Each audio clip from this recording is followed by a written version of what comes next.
Hello, and welcome to Trek in Time. This is the podcast that takes a look at Star Trek in order and in history. We're going to be taking a look at each episode of Star Trek in chronological order. We're also going to take a look at what the world was like when the episode aired.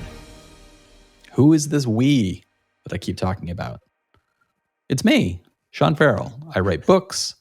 Some of it's sci-fi, some of it's for kids. And with me is my brother Matthew. He's the tech guru and inquisitor behind the YouTube channel Undecided with Matt Farrell, which takes a look at emerging tech and its impact on our lives. Before we get into the episode, just a reminder, there are ways you can help support the show, which include doing what you're doing right now, watching or listening. You can also go to our website, trekintime.show, and there's a button there that you can press that allows you to throw some coins at us. We love dodging coins. It's like a video game. And Matt, before we get into this current episode, which is our episode number 13, Sleeping Dogs, which is episode 14 of Enterprise, do you want to share any comments from previous episodes? Sure. We had one from RoboTrav that made me laugh when I saw it. Man, I'm like, where's my Trek in Time? It's late.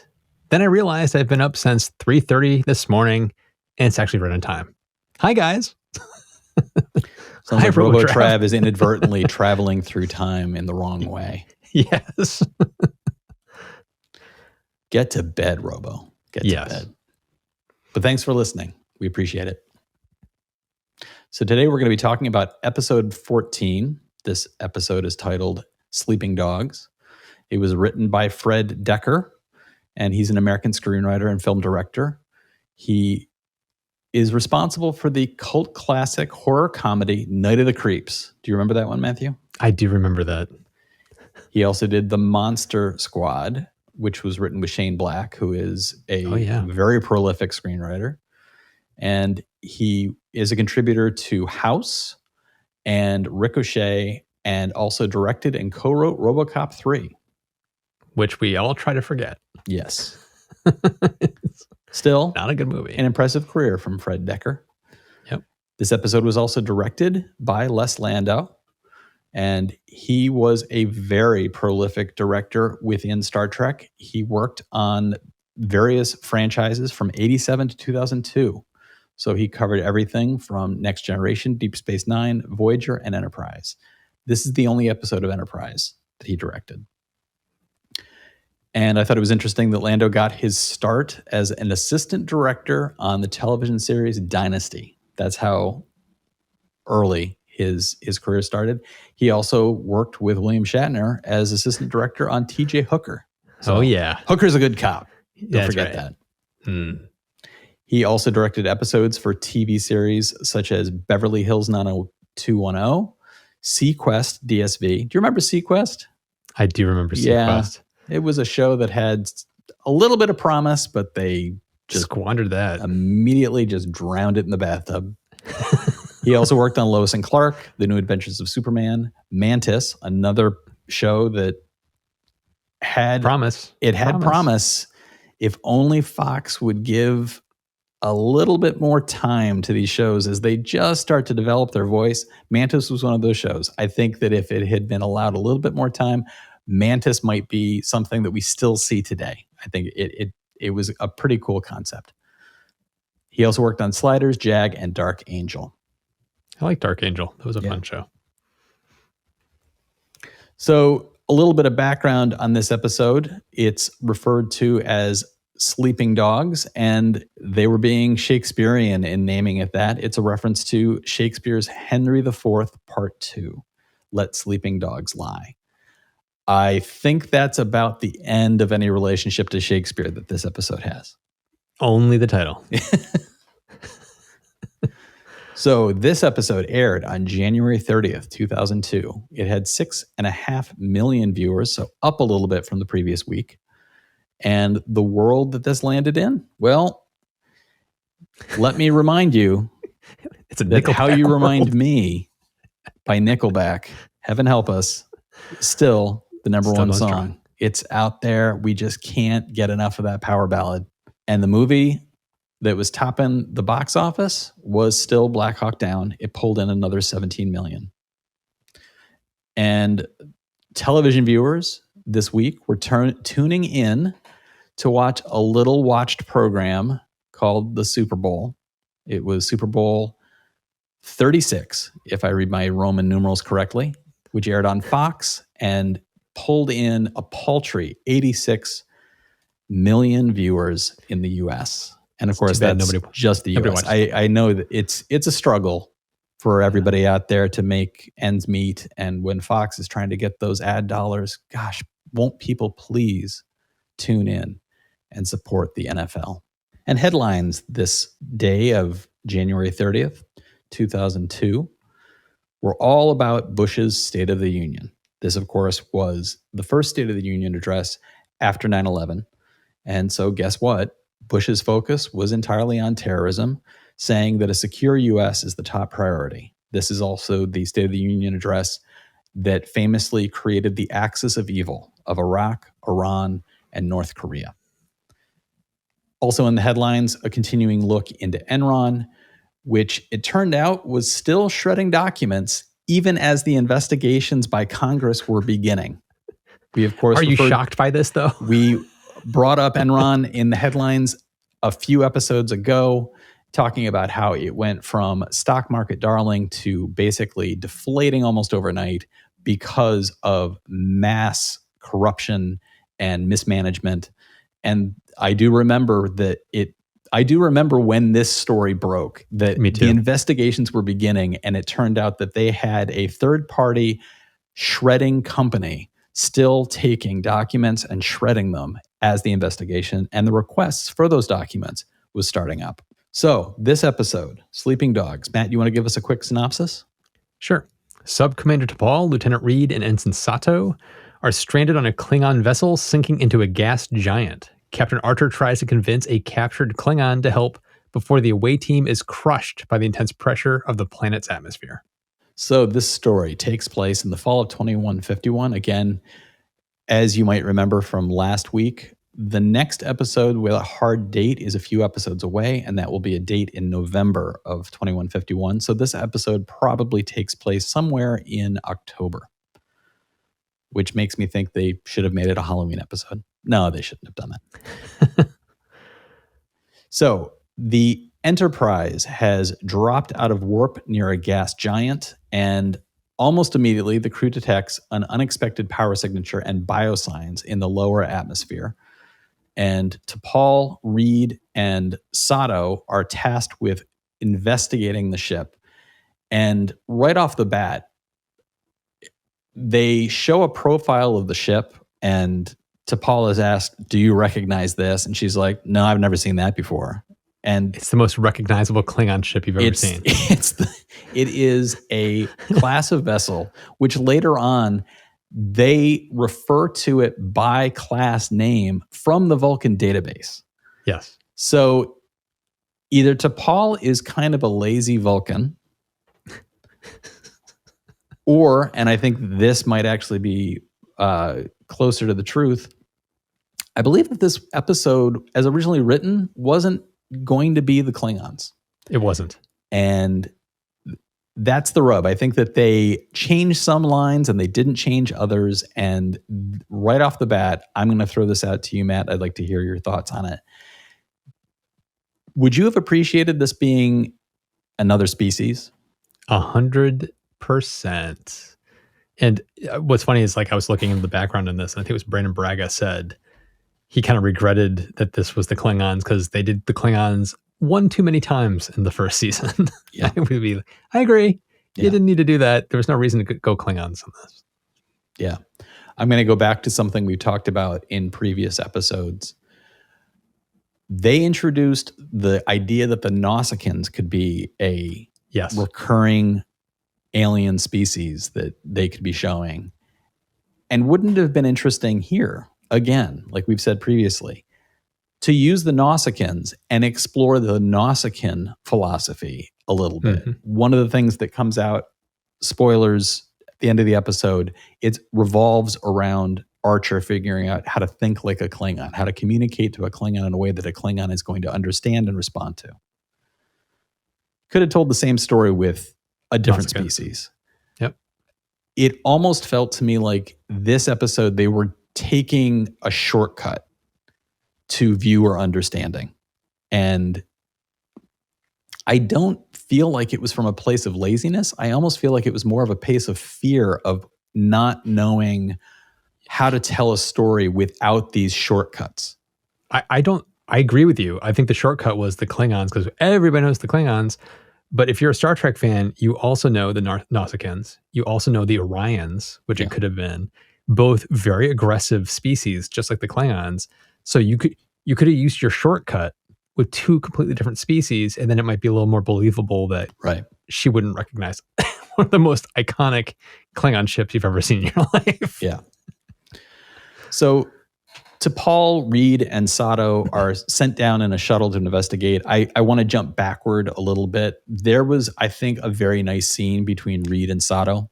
Yes. This is an episode similar to last week's episode. Sato, I feel like in these two episodes, is being used well. I've complained in previous episodes that there's just a question mark over why is she being dealt with the way she is. Most famously, she's given the utmost important task of figuring out what Reed's favorite food was in a previous episode. I hated that storyline. The answer is pineapple, by the way. And in this one, she's shown weapons training, which I really liked. That was the focus of the scene with her and Reed. Reed trying to give her tips about how to use a phaser pistol, which is not what she's accustomed to. And they have an interesting discussion of him saying, this is not something where you have to lead the beam. This is you point and shoot and it hits what you're aiming at. And he's giving her some tips. And I thought that was just really cool. It was just a nice moment between them. And Reed is also struggling with a cold. And I thought that was a nice little story element of showing him with a head cold. And he's just like, how can I possibly have a head cold? A nice scene with Phlox saying, like, these things can hibernate in little hard to see spots. And then you open up a box and suddenly you've got a head full of germs. So I liked all of that. Can I comment on those two things? Yeah. I love that opening scene because it was a great character development between the two of them. It was also nice to show that Reed is kind of helping to train the staff the larger to be better crew with their weapons. Yeah. It's kind of showing them that everybody has to be on their toes because they're in a dangerous territory, which I liked. The part about the cold, though, I couldn't have hated that plot line anymore, Sean.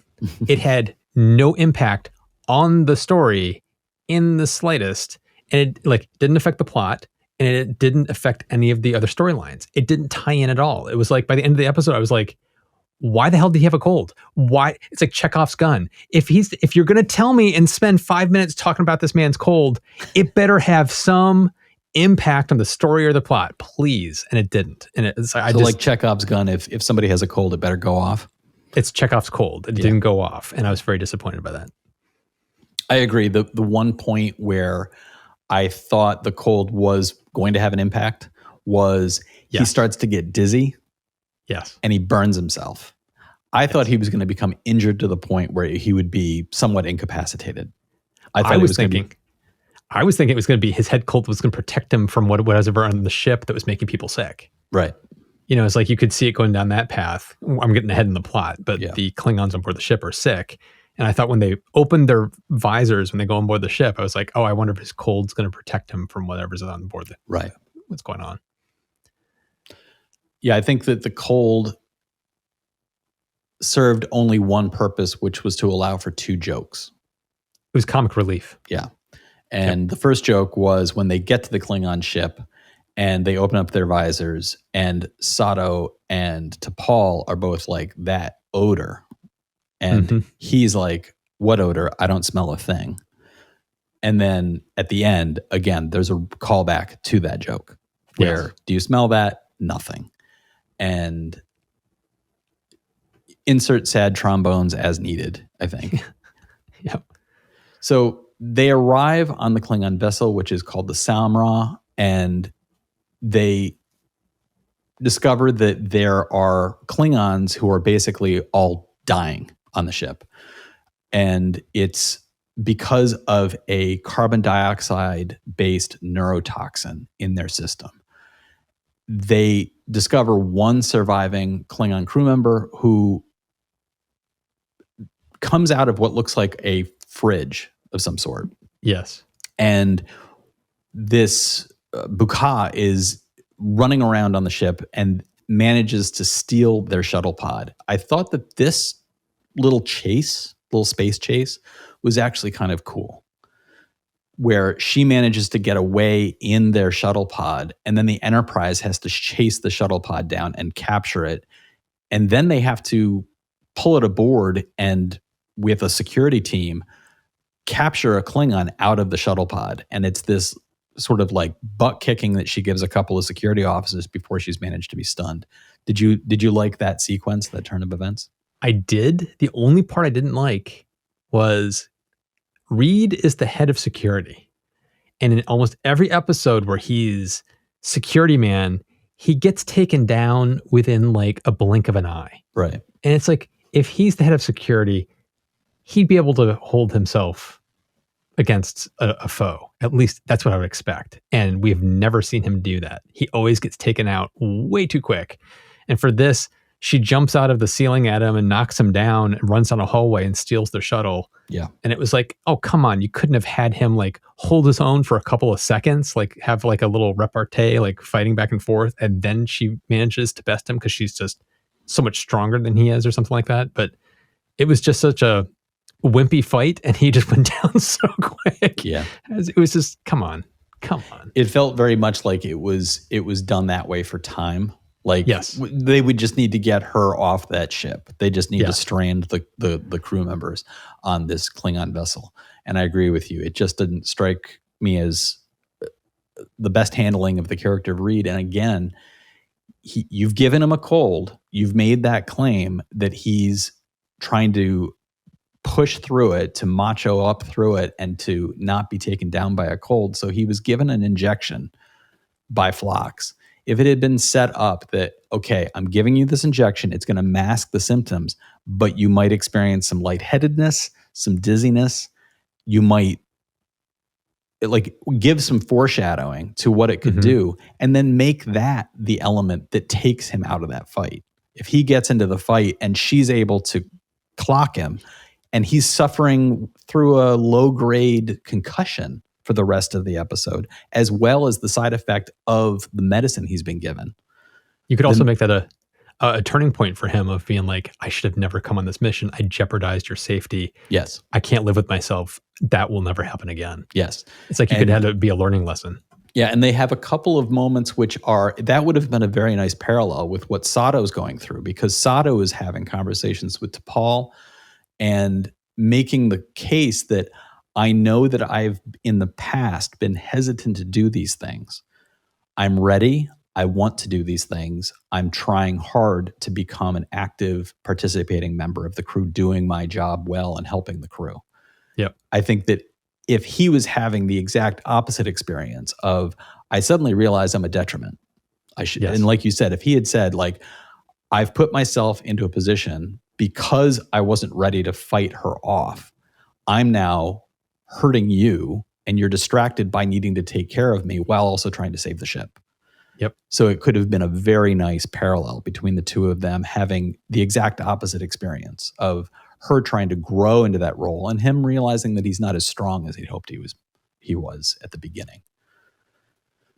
So they've got these discoveries. There's a neurotoxin on board. I think that one of the elements of being on this Klingon ship and them discovering all of these things very quickly, and then the crew member from the Klingon vessel who's now in sick bay with Phlox, and she's strapped to a table, and every time they wake her up, she just yells at them. Yeah. I think they got a lot of the setup out of the way very quickly. And I appreciated that, because then the rest of it, it's not about them finding other members of the Klingon crew hiding in places. They're not fighting in the hallways and doing stuff like that. They're literally just trying to figure out how to save this ship, because the ship is sinking into the atmosphere of this giant gas planet, and the pressure is building, and the ship is going to buckle. They know it will not survive if it goes much further. They've also reached a point where the Enterprise cannot get to them. Of course, this is the point where you might say, transporters. Mm-hmm. I don't recall anybody on the Enterprise saying the words transporters. they alluded to it, but it was very sloppy. Because, like, not to get too ahead, but like they do end up trying to take the Enterprise down to get to the ship. And it was implied they were trying to get close enough to get a solid reading to be able to transport them off. Right. But they weren't able to do it because the Enterprise was starting to buckle under the pressure and had to fly off. So they were implying, because they had set up that there was some kind of radio interference that was shutting down communications, and they were kind of like loosely implying that it was also impacting their sensors and their transporter functionality, but they never explicitly said any of it. You had to kind of read between the lines to understand what was going on. And to me, that was like super sloppy storytelling. It was like you could have been a little more explicit there. So one of the things that Buka managed to do when she stole the shuttle pod before she was captured, she sent out a distress signal. And so the Enterprise is operating knowing that not only do they have the pressure cooker of the crew members who are on the vessel that is sinking deeper into the gas giant atmosphere, they know that Klingons will likely show up, and then they'll have to deal with that as well. So aboard the vessel, Sato plays another. Her role here does make sense. She is deciphering the command panels on the various computer systems. She's also deciphering the captain's log, which reveals that the captain had been getting sick along with other members of the crew after having a fight with a Zarantine, which we never see the Zarantine. We don't know who they are, but the Klingons had fought the Zarantine, and then in the expectation that the Zarantine might show up again in bigger numbers, hid in the gas giant atmosphere. But then they started to become sick. So this confluence of these two things has put the ship where it is. This message also includes a specific reference to what is wrong with the ship. The port fusion injector is broken. So now they know what they need to look for to try and fix the ship. It would be made much easier if the Klingon aboard the Enterprise would help give them any sort of suggestions about how to go about doing this. But she is refusing to do it, thinking that the Enterprise is responsible for the illness. One of the elements of using the Klingons, the shorthand that comes with that is the audience already knows how a Klingon is going to behave, what they are going to claim, what they're going to be like. And this is where, in this episode in particular, I wish they had gone with a different species, because as an audience member, I knew how they would crack the shell of the Klingon in sickbay the moment they captured her. Mm-hmm. It was obvious from the very beginning what the key to that puzzle is going to be. It is going to be manipulating her understanding of honor. And when they are discussing with her in sickbay, Phlox has figured out where the toxin came from. It's come from Zarantine ale, which they stole during a raid on a Zarantine base. The Klingon in sickbay boldly brags about the fact that we attacked their base, we took what we wanted, and then we all celebrated with the Zarantine ale. Seems like the Zarantine, anticipating that Klingons might show up, had intentionally poisoned some foodstuff in the hopes that it would have this effect. I got to tell you, the Zarantine sound kind of conniving, and I wish it had been a Zarantine in the sick bay. Yes. That sounds like it's an interesting idea of what if this had been a vessel where they had found somebody who they didn't quite understand, they didn't have any information on, the Vulcans don't have any information on, and you really have to sort of have an actual cat and mouse game with the philosophy of a person who's willing to poison food in order to, hopefully, if somebody comes and steals this, it will then hurt them. So the Zarantine are kind of slow motion winning this fight with the Klingons just by the fact that they've poisoned this stuff. But Phlox and Archer are having difficulty convincing this Klingon that is in fact what has happened. She does not believe them that this is what's happened. Trip is giving Archer a lot of advice in this episode about, you got to think like a Klingon. We keep running into these people. Archer says, we keep running into them, and every time we run into them, they want to kill us. I don't know why. Mm-hmm. So he does a little bit of research. He's reading of the 900 pages in the Vulcan database about Klingons. He stumbles upon the one page that mentions death before dishonor. Yeah. I can see you're shaking your head. Listeners, if you're listening to this without video, you can't see the disappointment in Matt's face. Matt, what are you thinking? It's just so, this goes back to sloppy storytelling, leaning onto a species that everybody knows. There's a shorthand. We already know what the answer is going to be before they even get to it. And it's just that he's 900 pages. Oh, he just stumbles around along the right page at the right time that tells him the one sentence that he needed to know to crack the code. Right. It was just lazy storytelling. I did not like it at all. Yeah, completely agree.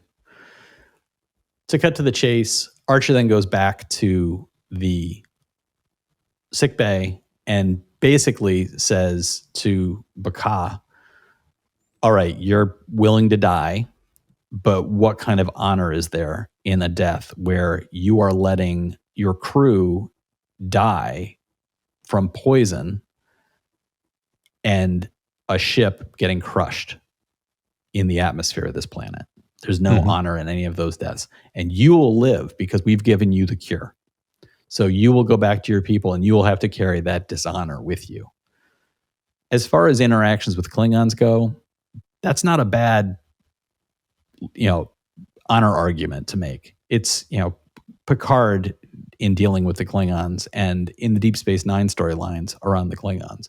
That kind of logic is used to get Klingons to act certain ways all the time. But like you've said, it is a shorthand that is so obvious from the very beginning. The moment she says, you did this to me, you've poisoned my crew,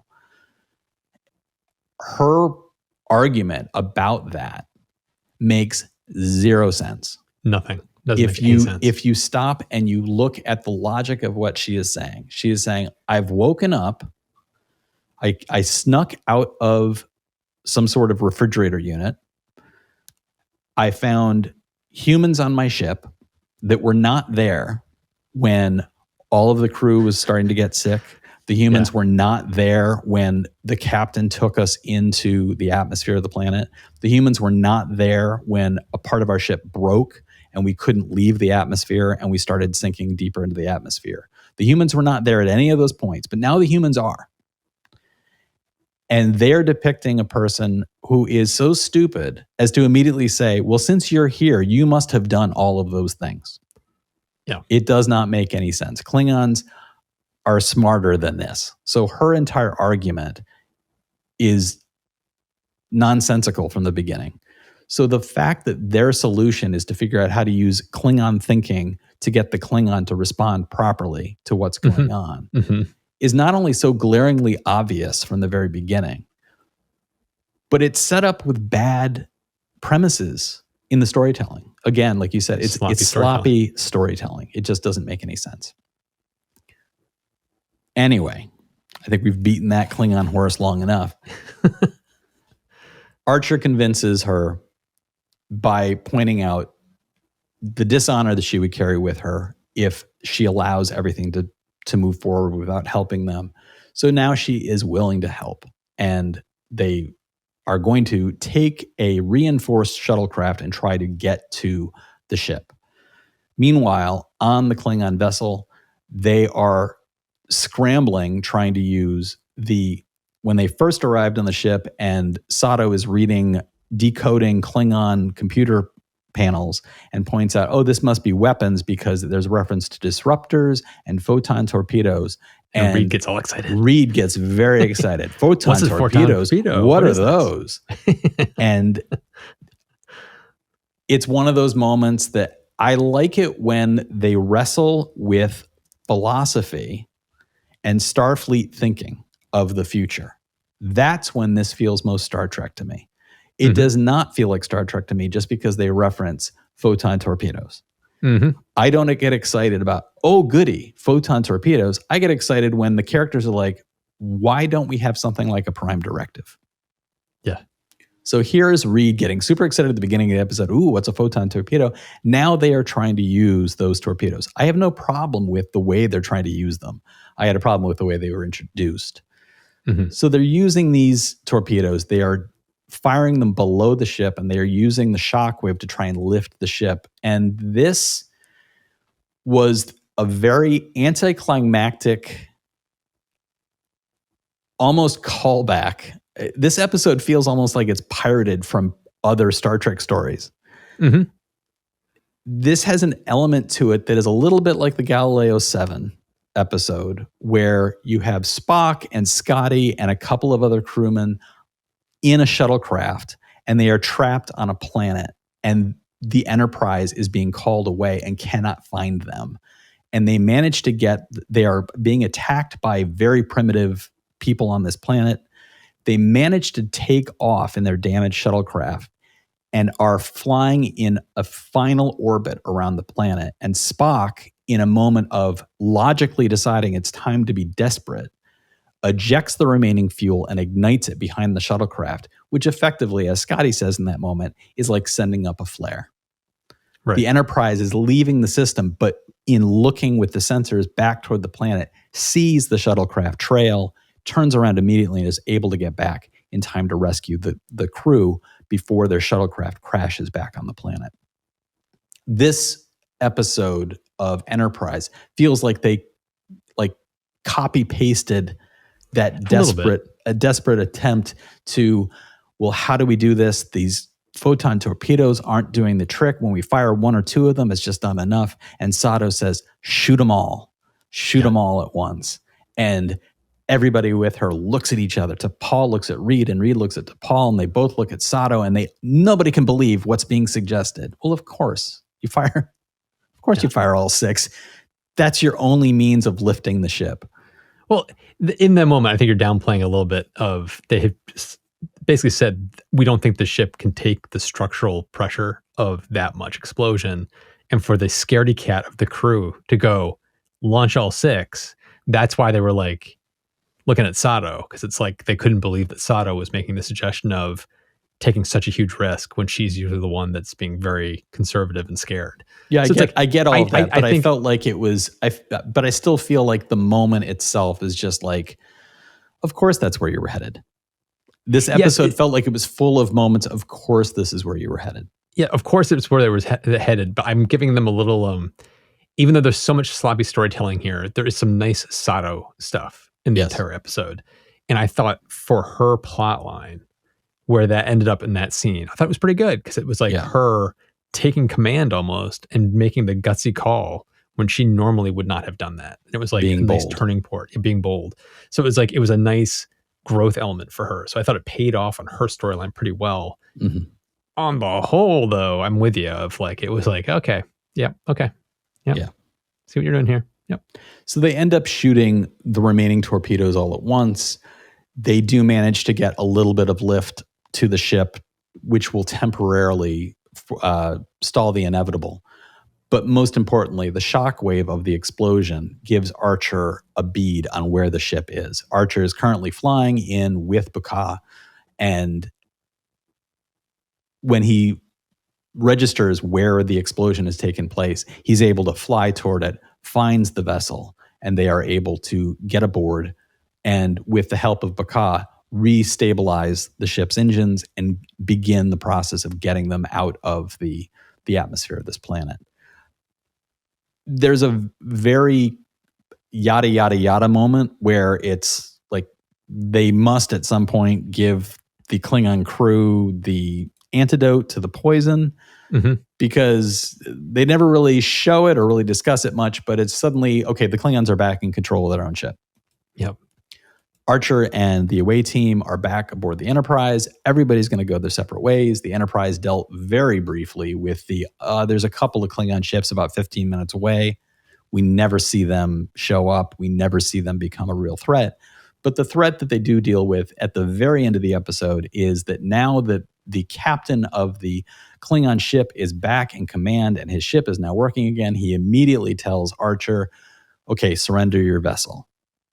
And effectively is acting like, you disrespected my vessel, you disrespected my crew, you did all these things that were bad, so we are going to attack you. And Archer has to once again think like a Klingon and boldly says, and this is a moment where I know what they were going for, but again, it just felt Didn't like work. the logic of that moment, the captain of that Klingon vessel would not, it just didn't feel like that was organic to the story or the moment. The Klingon might have said something very saber rattling along the lines of,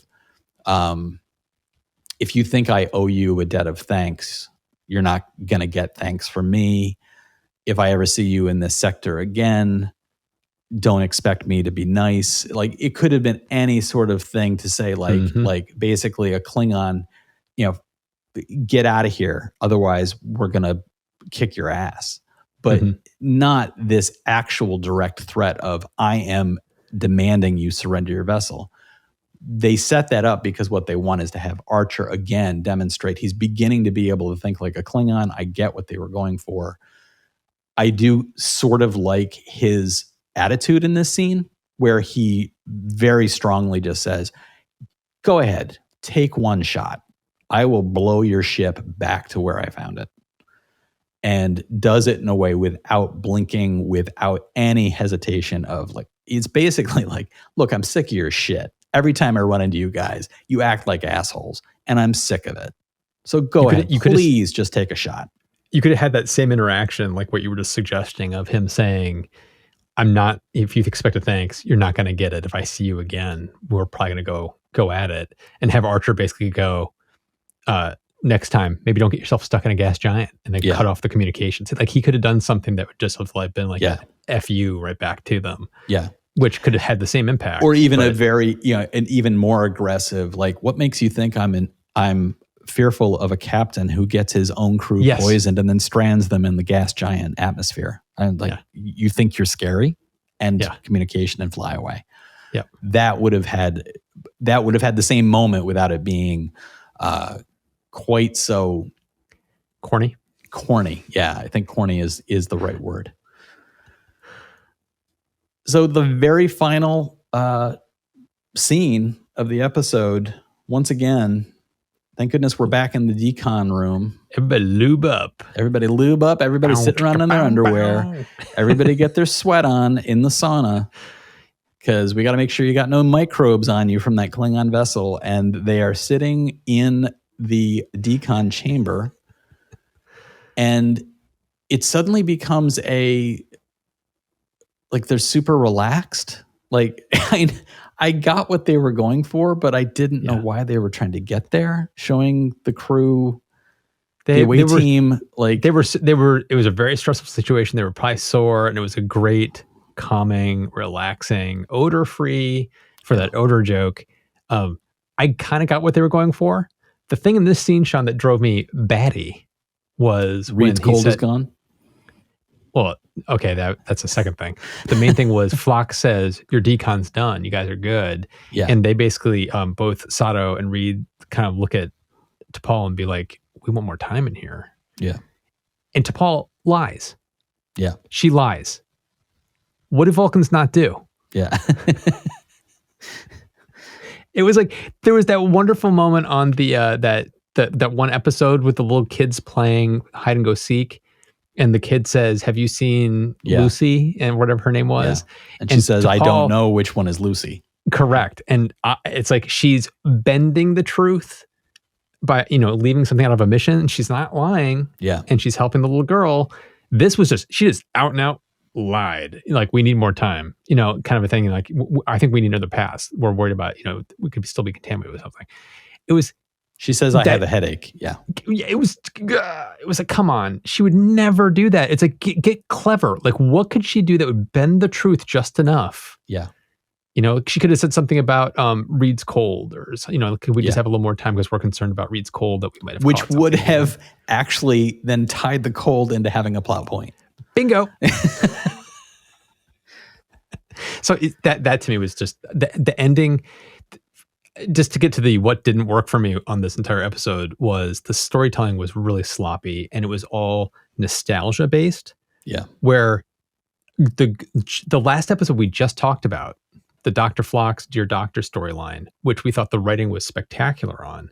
This is like, you couldn't have gone in a more opposite direction. I thought the storytelling was all nostalgia based, very sloppy, and just taking shortcuts wherever they could. They were trying to do too much with too many characters, and so everything got it kind of shortchanged. Setting up plot lines with the colds and not paying them off. It was like there's just so many different things that were problematic on this episode. And what kills me is reading on that the writer said one of his favorite characters to write for is Sato. And that was the only storyline in the entire show that I thought worked, was her character development. So I'm glad you like to write for Sato, but you kind of phoned everything else in. Yeah. So they end up with their spa moment. They're all super relaxed, and Reed is feeling pretty groovy, and we get to see him with his shirt off. So check that off your bucket list. And that's the episode. So Matt's already shared his, like what he thought didn't work. I'm in complete agreement with all of his bullet points. There was a story here that I think would have made a really compelling episode. Mm-hmm. But on the whole, I felt like even with the phoned in moments and the sloppiness, I didn't feel like this was the worst episode we've seen up to this point. Oh, no. Oh, definitely not. I feel like this episode has the advantage of now this is episode 14.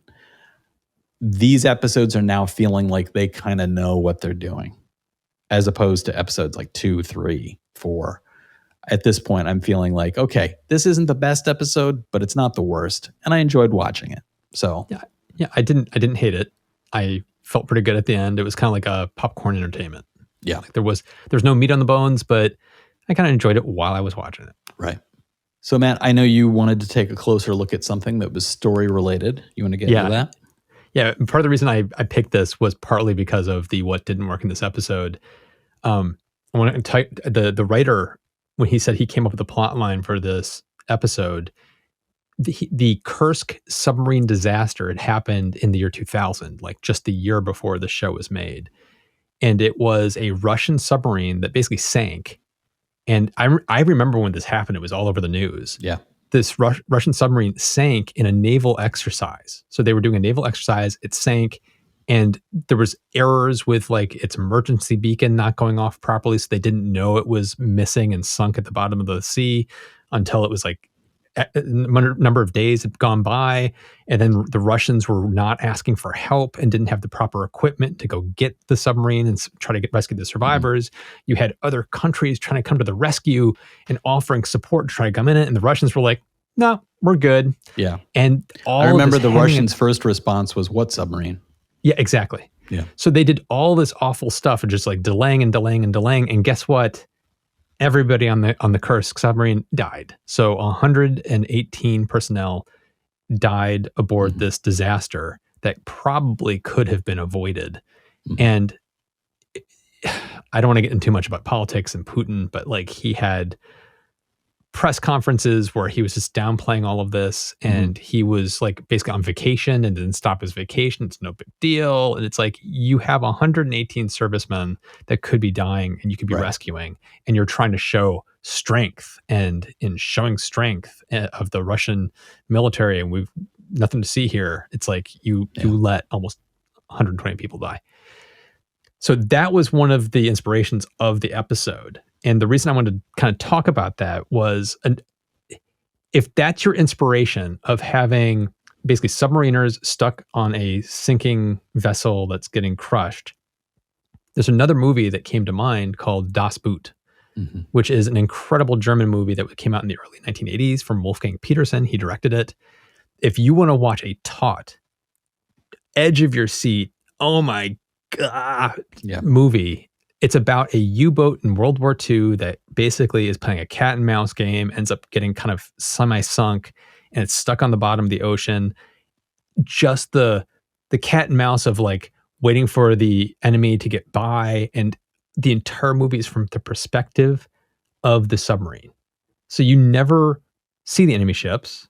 You hear the depth charges going off, and this cat and mouse of like not knowing what's happening outside, and the ship getting almost crushed because you're going too low. And it's just edge of your seat movie making. If this was basically his inspiration, that Kursk disaster, which is very Das Boot like. Yeah. Why would you not emulate that to create a tense episode? Because it should have been tense with them on this sinking ship, but there was no tension in the entire episode. You even referenced the two Klingon ships coming in. That didn't happen until the very end of the episode. There was a hint that, a call went out, but the next time we hear about the ships coming in is right at the end, and it didn't matter at all. So it's like there were all these points of trying to create tension, and there was zero tension. And I would make an argument for the episode would have been better if they had done less. So like, what if the episode was only told from Sato, Reed, and T'Pol's point of view? You're on the ship with them the entire time. You don't know what the Enterprise is doing. Yeah. They're sinking and they have no way to communicate. They don't know what's going on and they're trying to figure things out. Instead of that woman getting their shuttle and going off the Enterprise, she's on there with them.